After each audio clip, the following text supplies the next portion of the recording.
ज्या गुन्ह्यासंदर्भामध्ये पोलिसांनी गुन्हा दाखल केलेला आहे टोटल 25 कलम या ठिकाणी लावलेले आहेत. माझा युक्तिवाद असा आहे कोर्टाला, जरी एवढी पीसी मागितली आणि त्या पीसीला डिस्कार्ड करणं हे बचाव पक्षाचं काम असतं. जे आरोपी आहेत ते स्थानिक आहेत आणि वाढीव कलम कोणतं लावलं आहे तर BNS 109 ते आता IPC मधलं 307 आहे. त्याच्यानंतर त्यांनी 353 लावलेलं आहे आणि 336 लावलेले जाळपोळ संदर्भामध्ये.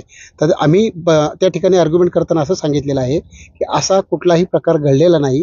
खरे आरोपी त्या ठिकाणाहून पळून गेलेले आहेत आणि जे आरोपी त्या ठिकाणी धरलेले आहेत हे आरोपी स्थानिक आहेत. आठवडा बाजार शुक्रवार होता आणि त्या बाजारामध्ये ते भाजीपाल्याचा व्यवसाय करत होते. मुळातच अचानक पोलिसांनी मॉब त्या ठिकाणी रोखायचं काम केले आणि लगेच त्यांना त्या ठिकाणी संशयावरून पकडले. त्यांना हालचाल करायला जागा नाही. ज्यावेळेस पोलिसांचा ट्रॅप होतो त्यावेळेस तो शेतकरी आहे का अजून कोणी व्यावसायिक हे पाहत नाही. त्या ठिकाणी त्यांना पकडले आणि त्या ठिकाणी त्यांना संशयावरून पोलिसांनी त्या गुन्ह्यामध्ये गोवलेलं आहे. सर, पोलिसांनी FIR दाखल केली. वकिलांनी किती लोकांच्या विरोधामध्ये ही FIR आहे? आता